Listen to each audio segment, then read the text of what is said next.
Saudara-saudara kekasih Tuhan, tema bulan keluarga kita pada tahun ini adalah keluarga orang benar akan diberkati. Terambil dalam kitab Mazmur dalam pasal 112 ayat yang pertama sampai yang ketiga. Tetapi pada saat ini saya izinkan saya untuk menambah ya tema khotbah saya ya yang sudah saya coba sesuaikan dengan tema tema bulan keluarga di gereja ini. Keluarga orang benar akan diberkati dalam lensa terang Injil. Keluarga orang benar akan diberkati dalam lensa terang Injil. Kenapa harus Injil? Mengapa harus Injil? Karena kita sebagai orang Kristen jangan hanya cukup sampai kepada orang Kristen saja, tetapi orang yang berinjil. Jangan cukup puas dengan yang beragama Kristen, ya. Tetapi lebih dari itu, kita harus menjadi jemaat yang berinjil, saudara. Karena Injil inilah yang akan menjadi pusat kehidupan gereja Tuhan. Gospel center. Jadi seluruh pusat kehidupan kita ada di dalam Injil. Oleh sebab itu perlu kita mengerti, keluarga orang benar akan diberkati menurut Injil itu yang seperti apa sih? Yang menurut Injil itu seperti apa sih? Nah, mari kita persiapkan Alkitab kita di dalam kitab Mazmur pasal 112. Kita akan baca secara bergantian ya saudara-saudara ya. Dari ayat yang pertama akan saya mulai sampai dengan ayat yang ke-10 kita akan baca secara bergantian. Saya yang ganjil, Bapak Ibu Saudara yang genap. Mari kita bangkit berdiri bersama untuk menghormati firman Tuhan pagi hari ini. Kita akan baca bergantian Mazmur 112 ayat yang pertama sampai dengan yang ke-10. Demikian bunyi firman Tuhan. Haleluya. Berbahagialah orang yang takut akan Tuhan, yang sangat suka kepada segala perintahnya. Anak cucunya akan perkasa di bumi. Angkatan orang. Harta dan kekayaan ada dalam rumahnya. Kebajikannya tetap untuk selamanya.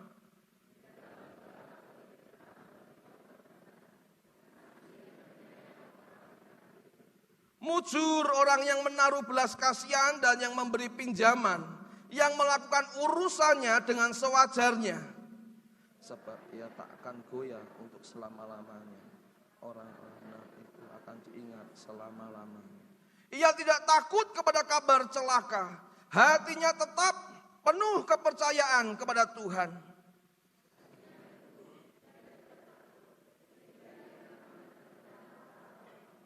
Ia membagi-bagikan, ia memberikan kepada orang miskin. Kebajikannya tetap untuk selama-lamanya. Tanduknya meninggi dalam kemuliaan.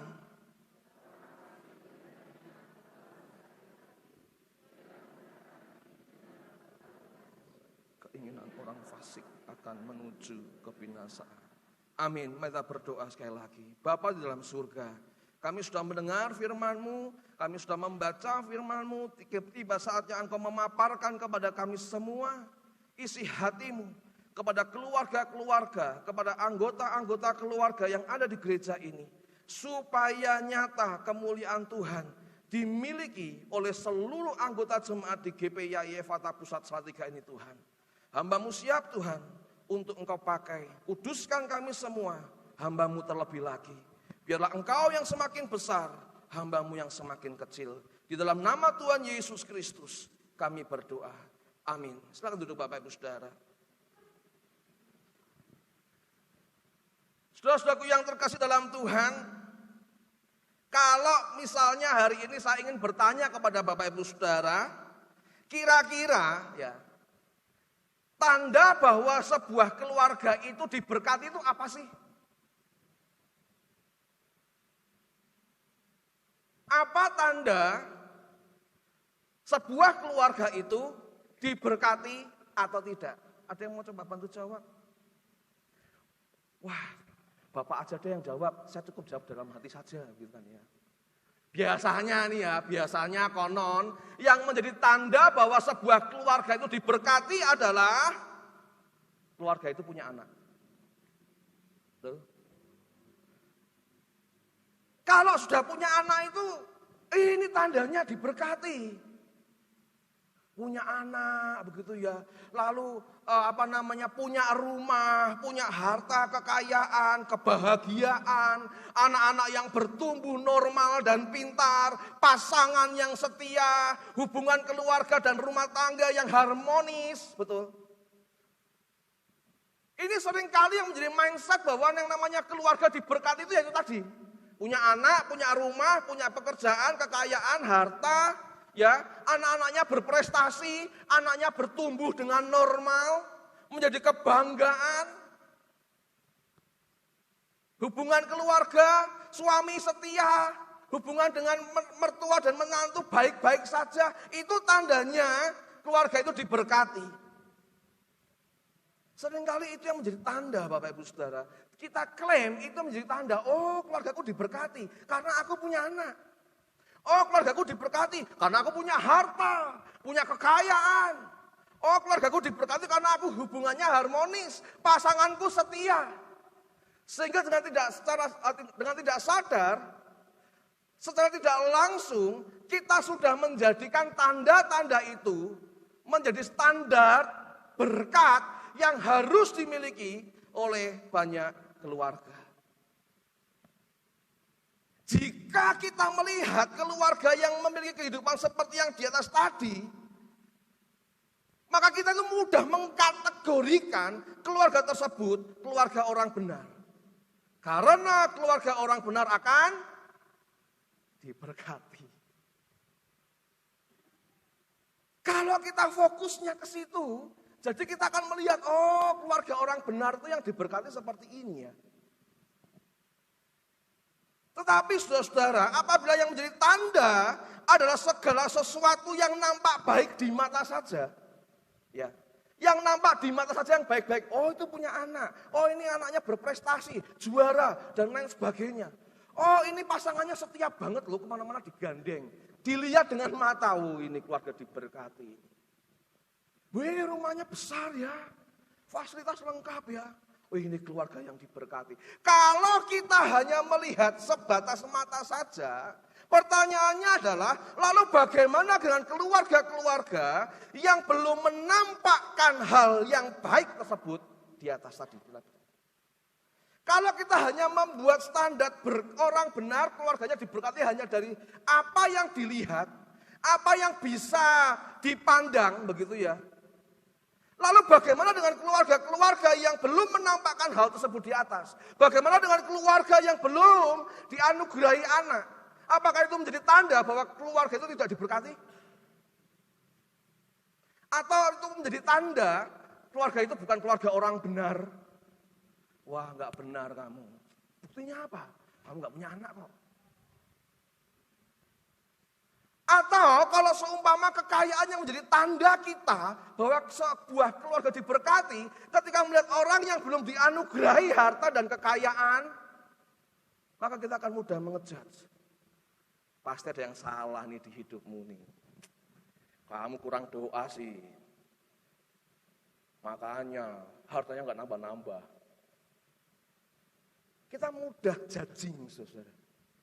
Kita mudah menghakimi. Apabila kita menjadikan apa yang dilihat itu, yang baik-baik di mata itu menjadi standar kita. Ketika anak-anak tidak bertumbuh dengan secara normal, maka akan menjadi sama mudahnya seperti para murid Yesus ketika melihat seorang buta di bait Allah.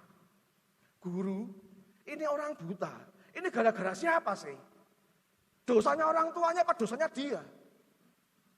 Kenapa? Karena mereka melihat bahwa yang namanya orang benar kalau menerima berkat itu bertumbuh dengan normal. Nggak ada kesulitan, nggak ada kesusahan, nggak ada sakit penyakit.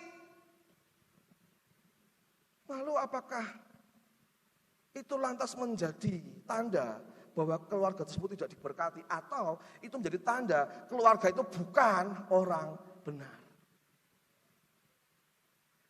Kalau yang jadi standar berkat adalah apa yang baik, yang dilihat oleh mata, dan yang hanya bisa dirasakan tertentu secara subjektif, lalu apakah itu dapat dijadikan sebagai tanda bahwa orang yang tidak punya anak, hartanya habis, mengalami kebangkrutan, sakit penyakit, tersebut adalah orang, bukan keluarga orang benar?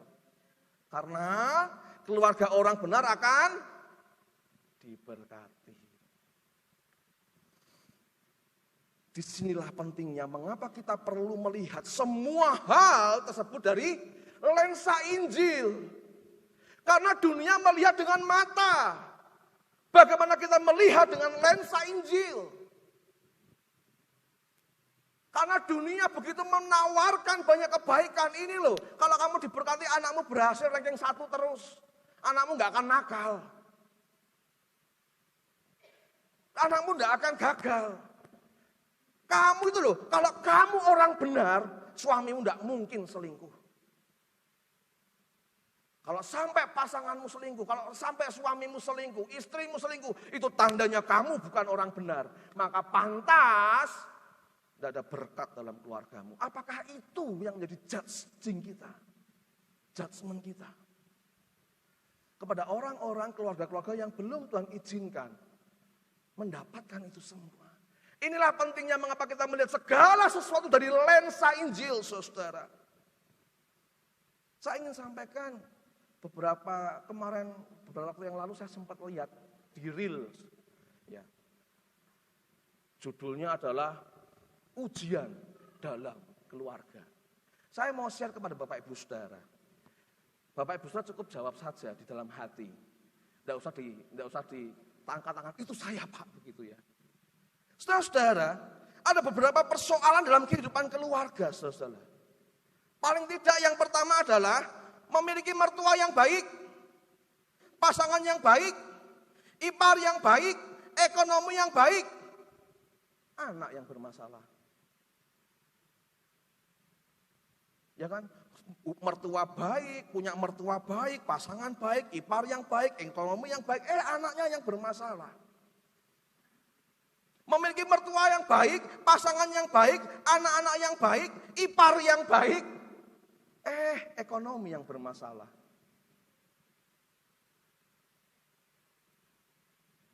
Memiliki pasangan yang baik, ekonominya baik, anak-anaknya baik, ipar yang baik, bermasalah sama mertua. Kayaknya nggak ada yang lepas dari masalah ya. Memiliki mertua yang baik, anak-anak yang baik, pasangan yang baik, ekonomi yang baik, yang bermasalah siapa? Ipar. Nggak ada entean. Memiliki mertua yang baik, anak-anak yang baik, ipar yang baik, ekonomi yang baik, siapa yang bermasalah? Pasangan yang bermasalah. Nah, kalau kita mengejar kesempurnaannya itu semua, yang menjadi tanda keluarga itu diberkati, kacau saudara. Lantas kalau persoalan kehidupan keluarga yang hanya tadi saya sebutkan di atas tadi, hanya untuk yang tidak benar saja, ya. Sedangkan orang benar adalah memiliki berkat mertua yang baik, pasangan yang baik, anak-anak yang baik, ipar yang baik, ekonomi yang baik, kesehatan yang baik, plus tetangga yang baik. Itu namanya keluarga yang diberkati. Apakah seperti itu, saudara? Oleh sebab itulah, pada pagi hari ini, mari kita belajar bersama, melihat bersama, seperti apa sih tanda berkat bagi keluarga orang benar dalam lensa Injil. Bagaimana sih? Saudara-saudara, saya yang terlalu kecil ya. Lihat saya bacakan saja, saudara. Semua orang beragama, perhatikan saya, semua orang beragama pernah menghadapi persoalan keluarga yang sama. Semua orang beragama. Tetapi hanya orang-orang yang berinjil yang dapat menghadapi dan menyelesaikannya dengan cara orang benar. Saya ulang lagi ya. Mungkin kalau terlalu jauh nggak kelihatan. Mungkin yang di rumah bisa membaca dengan jelas. Semua orang beragama pernah menghadapi persoalan keluarga yang sama. Jadi masing-masing pasti punya persoalannya sendiri-sendiri. Tetapi hanya orang-orang yang berinjil yang dapat menghadapi dan menyelesaikannya dengan cara orang benar. Oleh sebab itulah pagi hari ini kita mau belajar, kita mau melihat seperti apa sih tanda berkat bagi keluarga orang benar melalui lensa terang Injil. Saudara-saudaraku yang terkasih dalam Tuhan, kalau kita mau melihat syarat bahagianya orang benar, seperti yang sudah kita baca di dalam Mazmur 112 ini, saudara-saudara ya. Ayat yang pertama sampai yang ketiga. Ini paling tidak yang seringkali menjadi gambaran, harapan keluarga-keluarga yang ingin memperoleh berkat yang dapat dilihat mata. Bahagia orang benar. Haleluya. Berbahagialah orang yang takut akan Tuhan, yang sangat suka kepada segala perintahnya. Anak cucunya akan perkasa di bumi. Wah, ini tandanya. Anak cucunya akan perkasa di bumi. Angkatan orang benar akan diberkati. Dan yang paling senang adalah yang ayat yang ketiga. Harta dan kekayaan ada dalam rumahnya. Kebajikan tetap untuk selama-lamanya. Ini adalah syarat standar bahagia orang benar itu yang seperti apa sih? Standar orang yang bahagia itu yang seperti apa? Tadi saya katakan ya bahwa anak cucunya akan perkasa di bumi, ya, punya kuasa, punya jabatan, ya. Lalu generasinya jadi orang yang diberkati, harta dan kekayaannya ada di dalam rumahnya, kebajikan tetap untuk selamanya. Siapa yang tidak mau? Yang tidak mau katakan? Semua pasti mau ya. Neng, ono syaratnya. Ada syaratnya. Syaratnya apa? Syaratnya di ayat yang pertama. Dengan syarat takut akan Tuhan dan sangat suka kepada segala perintahnya. Syaratnya bahagia orang benar itu adalah ketika kita takut akan Tuhan dan sangat suka akan segala perintahnya. Dalam bahasa aslinya diterangkan mengenai sukacita. Yang sangat sukacita dengan segala peraturannya. Maka akan mendapatkan tadi janji bahagianya orang benar. Anak cucu yang perkasa, gagah, punya kuasa, punya jabatan. Itu kan jadi kebanggaan bukan? Harta dan kekayaan dan lain sebagainya, saudara. Jadi syaratnya adalah takut akan Tuhan. Nah, saudara-saudara, persoalannya adalah ketika motivasi kita takut akan Tuhan dan sangat suka kepada segala perintahnya, itu kita lakukan hanya demi mendapatkan berkat orang benar. Maka pasti kita bukanlah orang benar. Kalau motivasi dasar kita untuk takut akan Tuhan dan sangat suka kepada segala perintahnya hanya demi mendapatkan berkat orang benar, maka sudah pasti kita bukanlah orang benar. Pastilah, enggak mungkin enggak. Karena apa? Kita takut akan Tuhan sudah bukan lagi karena hati kita tulus mengasihi Tuhan, tapi kita takut akan Tuhan supaya kita mendapatkan berkat orang benar. Siapa jemaat yang masih sering seperti ini? Siapa manusia yang masih sering seperti ini? Atau kadang hanya mungkin atau hanya saya saja? Banyak orang, aku takut akan Tuhan. Kamu kenapa sih takut sama Tuhan? Ya aku takut. Nanti kalau aku tidak takut akan Tuhan, nanti aku takut gak punya anak. Makanya kamu mau takut sama Tuhan. Kamu kenapa takut sama Tuhan? Kenapa kamu menyukai segala perintahnya? Ya, supaya harta dan kekayaanku bertambah. Motivasinya ya, beda ya. Kenapa kamu takut akan Tuhan? Mengapa kamu begitu sangat senang dengan perintah-perintah Tuhan? Aku takut suamiku selingkuh. Aku takut pasanganku meninggalkan aku. Oleh sebab itu aku mau takut akan Tuhan.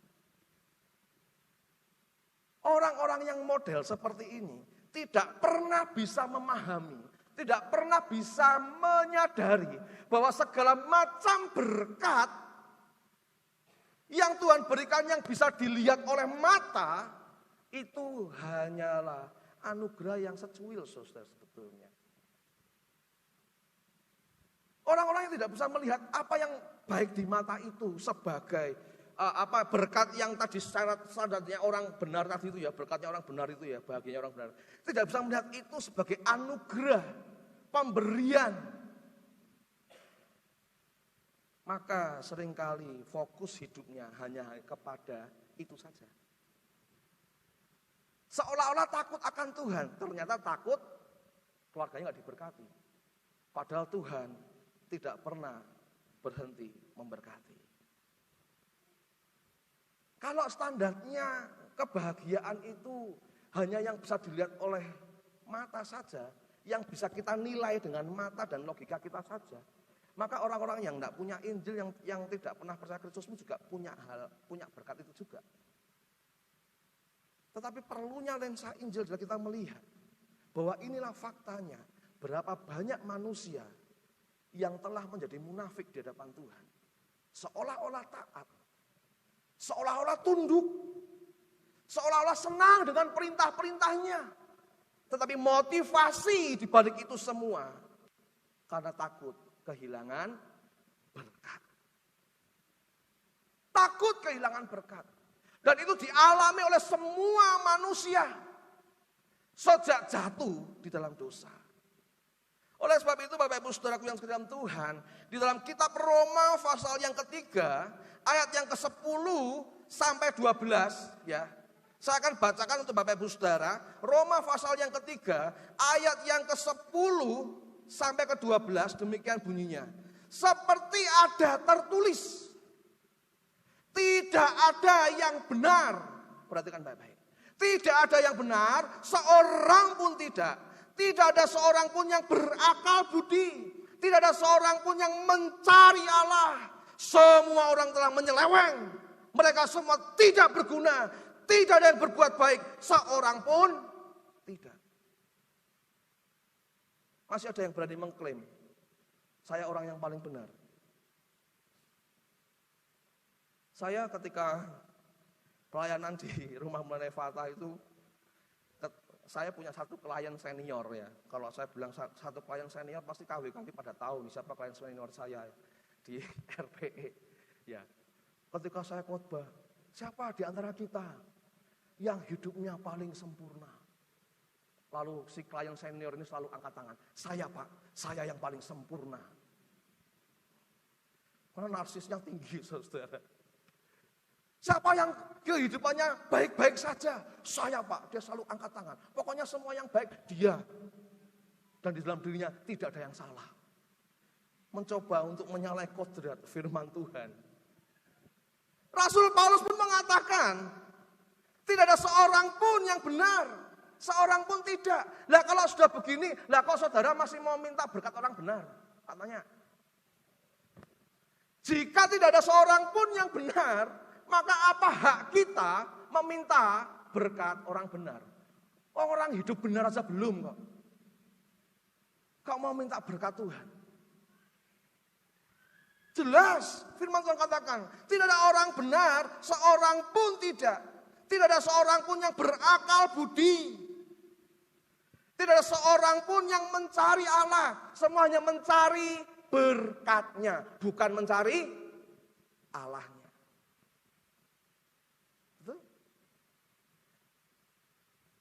Kita seringkali terfokus, terpaku hanya kepada berkatnya, bukan kepada si pemberi berkat.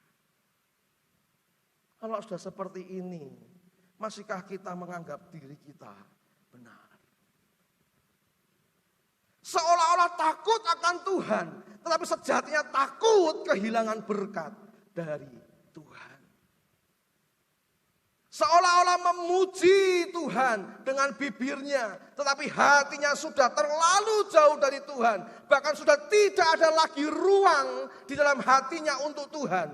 Karena apa? Di dalam hatinya hanya dipenuhi oleh berbagai macam berhala berkat. Fokus utamanya bukan lagi mencari pemberi berkat, tetapi fokus utamanya mencari berkat. Jadi pemberi berkat hanya dibuat sebagai syarat saja, saudara. Karena sebetulnya yang ditinggikan dan dimuliakan di hatinya bukan si pemberi berkat, tetapi berhala. Berkat yang menjadi berhala, saudara. Saudara, dalam Matius pasal yang kelima ayat yang ke-8, Yesus mengutip dari Yesaya. Bangsa ini memuliakan aku dengan bibirnya, padahal hatinya jauh daripadaku. Semua manusia sudah jatuh ke dalam dosa. Mulutnya itu seolah-olah memuji Tuhan, tetapi sebetulnya hatinya jauh dari Tuhan. Hatinya lebih dekat untuk mencari berkat Tuhan. Kalau sudah seperti ini, saudara, bagaimana caranya kita bisa memperoleh berkat orang benar kalau hidup saja belum benar? Maka tidak heran bila ada jemaat yang kehidupannya sepertinya saleh, tetapi sebetulnya dalam dirinya dipenuhi ketakutan kehilangan berkat. Fokus datang ke gereja bukan lagi memuji Tuhan. Walaupun bibirnya memuji Tuhan, tetapi fokusnya Tuhan berkatmu untuk keluargaku. Tanpa bisa melihat berkat adalah Tuhan itu sendiri. Lalu kalau begitu saudara-saudara, siapa yang sanggup saudara? Apalagi kalau kita melihat syaratnya orang benar itu seperti apa sih? Syarat orang benar itu seperti apa? Makanya kita akan lihat di dalam ayat yang ke-4 sampai yang ke-9. Ini loh syaratnya orang benar. Kalau saudara ingin menjadi ingin menjadi orang benar, itu harus memenuhi kriteria-kriteria. Syarat menjadi orang benar. Mulai dari ayat yang ke-4 sampai yang ke-9. Yang pertama adalah orang yang namanya orang benar itu adalah pengasih dan penyayang. Orang yang adil, ini syarat orang benar. Ketika Bapak Ibu Saudara sebagai orang tua, punya 2 orang anak, tetapi kasih saudara, perhatian saudara, itu pilih kasih. Mungkin anak yang pertama, anak yang bungsu yang dimanja, yang semua dituruti, lebih berdapat banyak perhatian. Jelas, Bapak Ibu Saudara sebagai orang tua, sudah gagal memenuhi syarat yang pertama. Karena syarat yang pertama adalah apa? Pengasih dan penyayang, orang yang adil. Sedikit saja, secuil saja, saudara tidak adil dengan anak-anak saudara. Jelas saudara bukan orang benar. Secuil saja. Saudara tidak sayang, tidak adil dalam memberikan perhatian kepada anak, kepada menantu, kepada saudara, kepada orang tua. Secuil saja, jelas saudara tidak bisa memenuhi syarat menjadi orang benar. Yang kedua saudara, syarat menjadi orang benar atau kriteria orang benar adalah menaruh belas kasihan dan memberi pinjaman. Jangankan pinjaman, Pak, ada tetangga dodok minjem aja saya ngumpet, Pak. Kalau sudah begini, saudara memenuhi kriteria yang kedua, menaruh belas kasihan dan memberi pinjaman. Ya saya memberi pinjaman, Pak, tapi saya berharap balik. Wong dia bilangnya pinjem kok. Namanya pinjem pasti balik. Kalau sudah begini, sudah memenuhi syarat yang kedua belum? Wah, syarat yang ke-1 belum, syarat yang kedua. Yang ketiga, saudara, syarat orang benar itu tidak akan goyah selama-lamanya. Syarat orang benar tidak akan goyah selama-lamanya. Ketika ada persoalan, permasalahan, badai kehidupan gitu ya. Persoalan di kantor, di pekerjaan, di sekolah, di studi dan lain sebagainya. Ada persoalan, tidak goyah. Waduh Pak, saya itu paling berat skripsi Pak. Itu persoalan yang berat Pak. Andaikan bisa, saya mau mundur saja Pak. Saudara gagal memenuhi syarat sebagai orang benar. Ketika saudara menghadapi fitnahan rekan kerja, tindasan dari kepala saudara, bosnya saudara. Aku ndak maulah kayak gini-gini. Mending tak alung mundur wae. Bosku kejem. Wah, aku difitnah terus, aku ndak pakai uangnya kok saya dikasihkan uangnya. Tidak bisa membuktikan aku ini tidak bersalah. Akhirnya apa? Ya daripada aku dapat masalah, tak mundur aja. Itu syarat yang kedua, yang ketiga, saudara, tidak akan goyah selama-lamanya. Syarat yang ketiga, kriteria ketiga orang yang benar adalah akan diingat selama-lamanya. Pertanyaannya, mau sampai berapa lama saudara diingat oleh keturunan saudara? Saudara yang ada di sini masih ingat enggak? Leluhur saudara yang garis ketiga, keempat, kelima, masih ada yang ingat namanya siapa? Wiling-wiling. Masih ingat. Yang keenam, saya beberapa waktu yang lalu saya ngisi seminar kecil di Stefa kepada mahasiswa baru gitu ya, mengenai kalau tidak salah di acara api unggunnya. Saya tanya, di dalam pengkhotbah itu tidak ada sesuatu di bawah langit itu nggak ada yang abadi. Semua akan lenyap. Saya coba menanyakan, ada yang kenal Steve Jobs? Banyak loh yang nggak tahu. Steve Jobs itu siapa Pak? Loh, itu pendiri Apple. Besok banget ya Apple. iPhone. Nggak tahu Pak. Padahal baru berapa generasi saudara. Sudah nggak tahu. Saudara bisa jamin bahwa nama baik saudara itu akan diingat oleh terus sampai keturunan ke-7. Padahal syarat menjadi orang benar akan diingat selama-lamanya. Tetapi sebaliknya, orang yang tidak benar tidak akan bisa diingat selama-lamanya. Syarat yang selanjutnya, tidak takut kabar celaka. Syarat jadi orang benar, tidak takut kabar celaka. Yang selanjutnya, syarat sebagai orang yang benar, hatinya tetap penuh kepercayaan kepada Tuhan. Syarat orang benar, hatinya teguh, ia tidak takut sehingga memandang rendah para lawannya.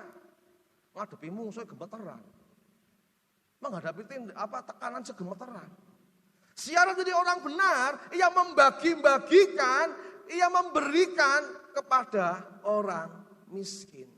Dan kebajikannya tetap untuk selama-lamanya. Dari sekian banyak kriteria menjadi orang benar, satu saja saudara gagal, tidak akan pernah bisa jadi orang benar. Dari sekian banyak kriteria, satu saja saudara tidak bisa memenuhi, saudara gagal. Lalu kalau sudah begitu, masih berhak minta, Tuhan aku minta berkat orang benar. Karena aku adalah orang benar. Karena aku orang benar, aku minta Tuhan berkati keluargaku. Lalu syaratnya aja kan kita nggak bisa ketemu semua. Oleh sebab itu kita perlu melihat syarat untuk menjadi orang benar di atas itu begitu sulit, begitu berat, begitu mustahil dimiliki oleh orang-orang manusia seperti saudara dan saya. Tetapi justru di sinilah gospel connection. Hubungannya Mazmur 112 dengan Injil. Kaitannya Mazmur 112 dengan Injil, kita mau melihat di mana sih? Kalau begitu sulit untuk memenuhi semua kriteria itu, lalu siapa yang bisa memenuhi kriteria itu? Enggak ada seorang pun yang bisa, kecuali Yesus Kristus.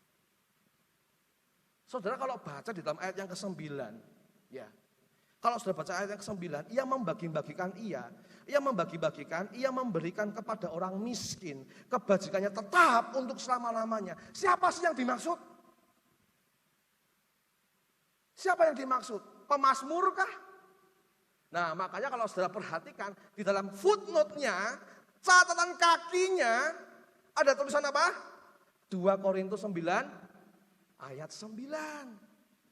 Ternyata ini dikutip oleh Rasul Paulus untuk menjelaskan siapa orang benar sesungguhnya, yaitu Yesus Kristus. Oleh sebab itu semua kriteria ini dipenuhi di dalam Yesus Kristus. Kalau sudah perhatikan di dalam ayat keempat, di dalam gelap terbit terang. Apa maksudnya? Di dalam gelap terbit terang bagi orang benar.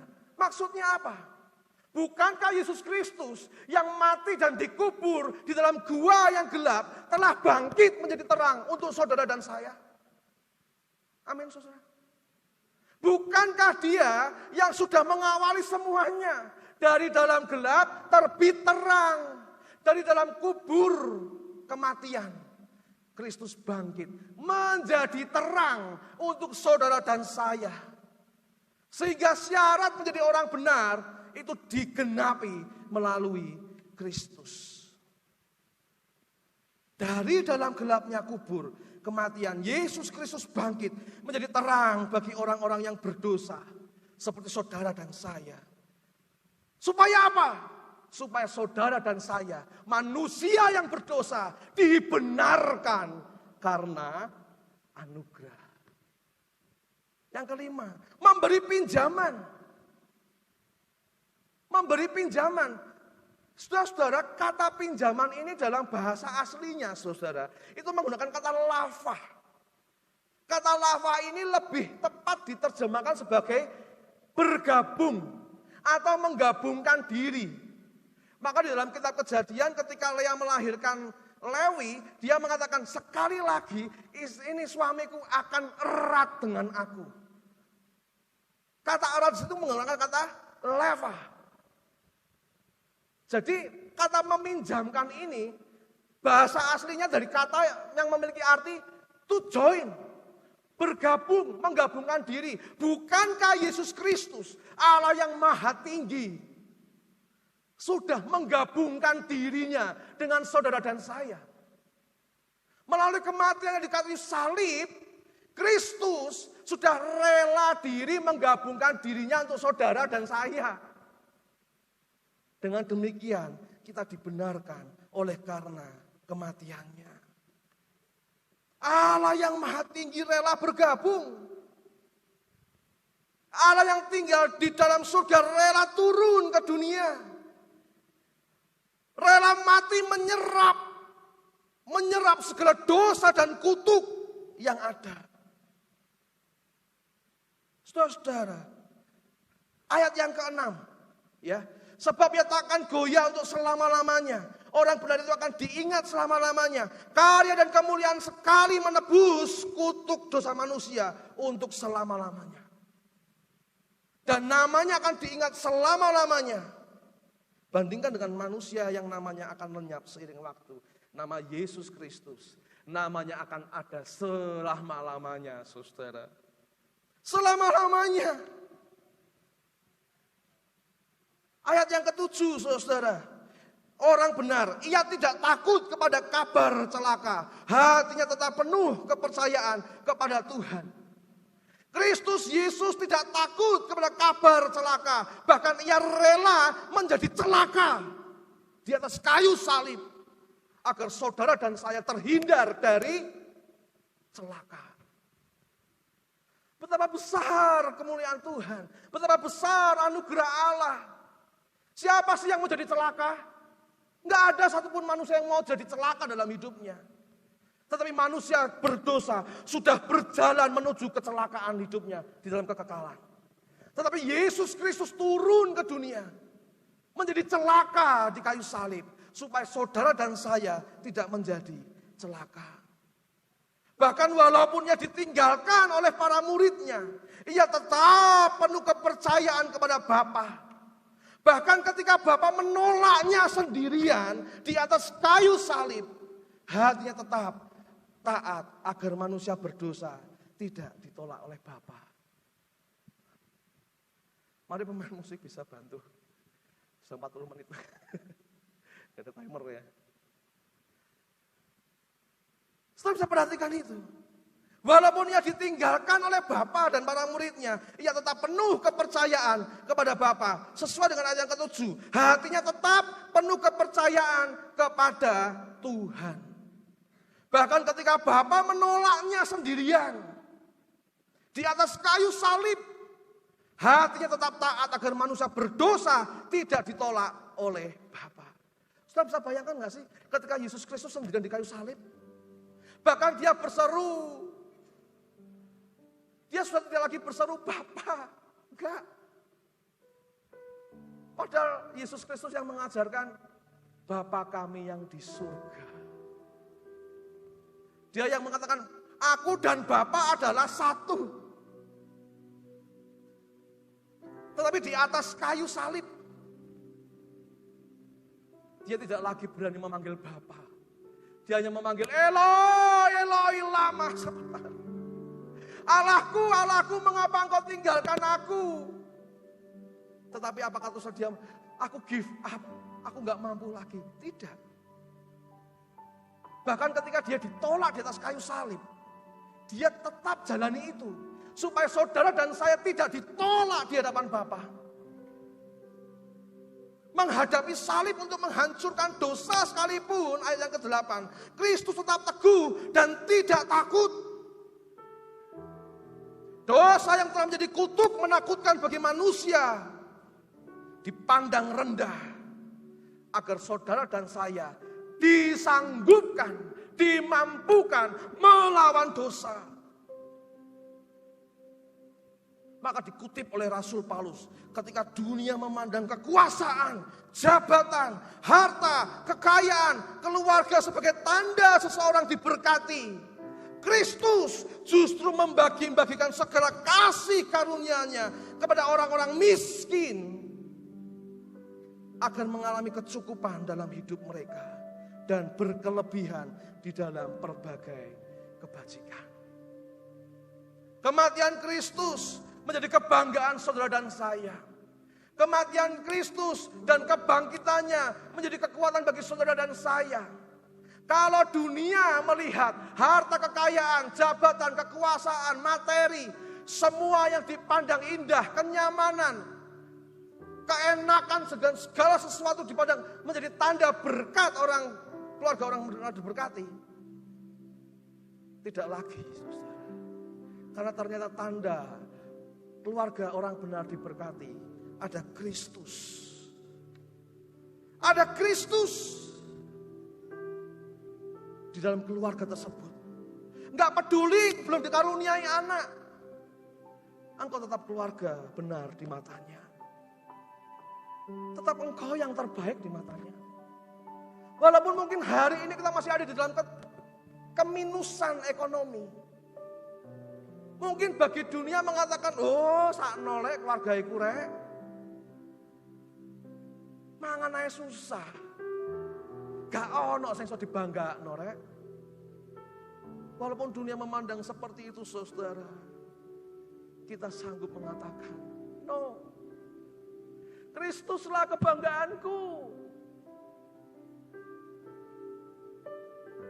Karena Kristus aku akan terus bekerja keras.